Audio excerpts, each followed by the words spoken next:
primeiro livro das Crônicas, como também o segundo livro das Crônicas, presume-se que o escritor foi Esdras, o mesmo que logo que você termina de ler o segundo livro das Crônicas, começa então um livro histórico chamado Livro de Esdras.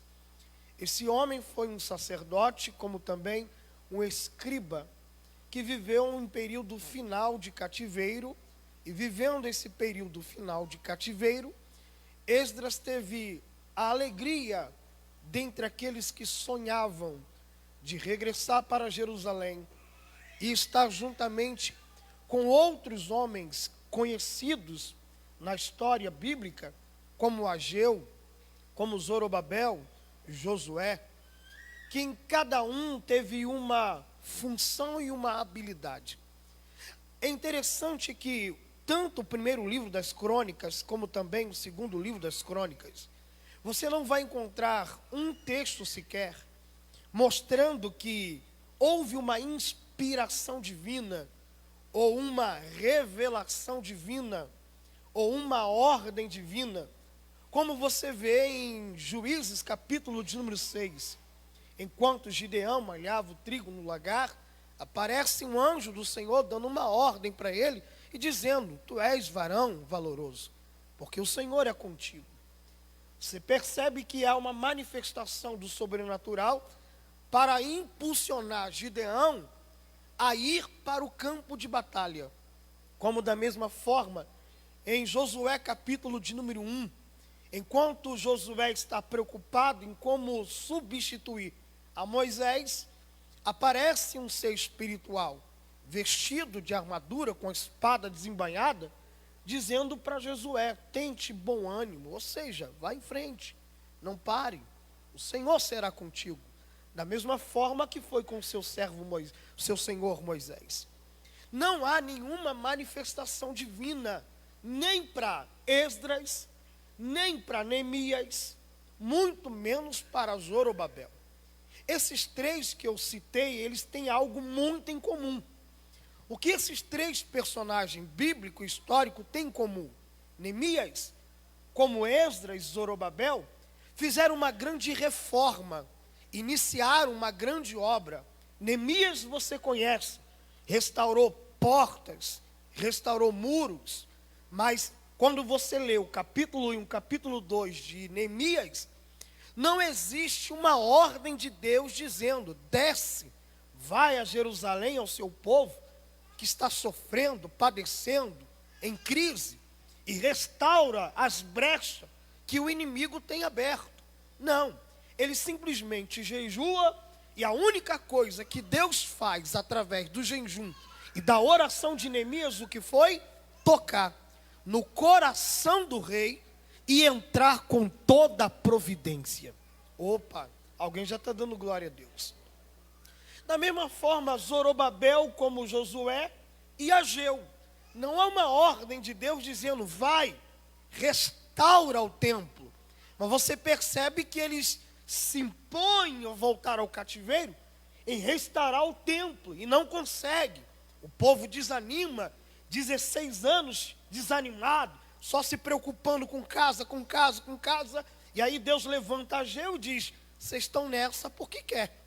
Colhe, mas o saco está sempre furado, porque vocês estão invertendo a prioridade. Deveriam voltar a se preocupar com a casa do Senhor. Ah, mas essa glória não vai ser como antes. Aí Deus toma Ageu e diz: a glória da segunda casa será muito maior do que a primeira. Ou seja, Deus é um Deus que surpreende. Deus é um Deus que vai além do que você imagina ou pensa. Deus é um ser que sempre tem uma surpresa para a nossa vida. Alguém já está dando glória a Deus, outro dizendo verdade. Só que você percebe, não houve ninguém, não houve um ser, não houve uma voz, não houve um sonho dizendo: vai lá e reforma. Como também Esdras não teve essa ordem. Esdras simplesmente, como Neemias, Ageu, Zorobabel, percebeu algo. O quê? Uma necessidade. Percebeu o quê? Uma necessidade. Eles perceberam: tem uma brecha, tem uma necessidade, E eu não posso só ficar olhando, eu não posso só ficar reparando, eu não posso ir para minha casa só falando mal, eu não posso ir para minha casa e comentando no zap. Eu simplesmente estou vendo que tem uma necessidade e em vez de murmurar, o que eu faço? Coloco a mão no arado. Mas peraí, qual é a necessidade que Esdras percebeu? Muito básica. Esdras percebeu que 70 anos de cativeiro fez o povo quase perder língua, cultura e adoração verdadeira. Então, como quase perdeu tudo isso, também no pacote vai a história. Então, o que Esdras faz? Do capítulo 1 até o capítulo de número 10, Esdras só vai falar isso aqui. E sendo muito sincero, eu não indico para ninguém o capítulo 1 até o capítulo 10 como um devocional para você diário. Não tem como você fazer um devocional entre o capítulo 1 e o capítulo 10 de 1 Crônicas. Por quê? Eu vou resumir 10 capítulos. Você só vai encontrar isso assim. Fulano gerou, fulano gerou, fulano gerou, fulano gerou, fulano gerou. Ou fulano foi pai, fulano foi pai, fulano foi pai. E aí parece crente assembleano. Que assembleano não faz filho. Assembleano faz departamento infantil. E por isso que o Jefferson já está se preparando. Quando demora tanto assim, é que vem um atrás do outro, né? Me ajude a pregar, por gentileza. Eu sei que tem gente que não gosta do que eu vou falar. O quê? Fala com teu irmão, pega na mão do teu irmão, profetiza para o teu irmão. Eu sei que tem gente que odeia, mas eu não perguntei se tu gosta. Então pega na mão da pessoa do teu lado e diga para ela: viu a necessidade? Não reclama. Coloca a mão e faz.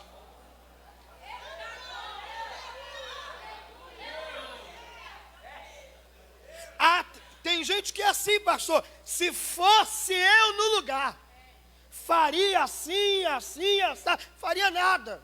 Porque quem está vendo uma necessidade, não fica esperando posição de mão, não fica esperando ninguém falar, até porque quem vê uma necessidade, não quer fazer para agradar homem ou atrair a atenção do homem, quer fazer porque é para o reino, para a glória e louvor do nome do Senhor.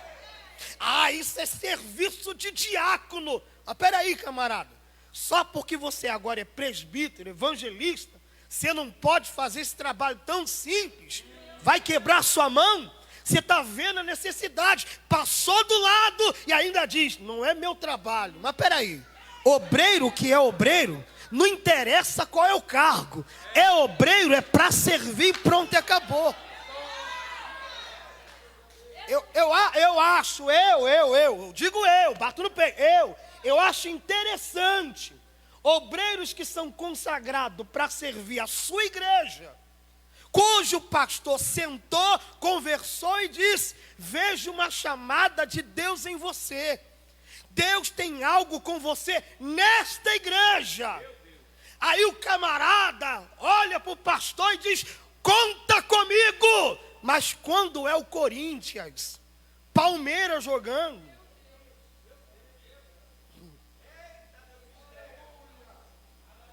igreja fica por último. Aí eu não estou na escala, camarada, entenda uma coisa: obreiro não precisa estar na escala para servir. Obreiro não precisa estar escalado para estar servindo, porque na falta de um, sempre haverá alguém na brecha. E o glória a Deus diminui. Que a gente, tem gente assim, não sei aqui. Mas tem gente que é assim, é ungido para servir na igreja dele, mas ele gosta de servir a igreja dos outros. O pastor está contando com ele, mas ele está preocupado com a igreja dos outros. Não, mentira, não é a igreja dos outros, é ele mesmo com ele mesmo. Se ele se preocupasse com a igreja, ele primeiro daria lugar na igreja dele.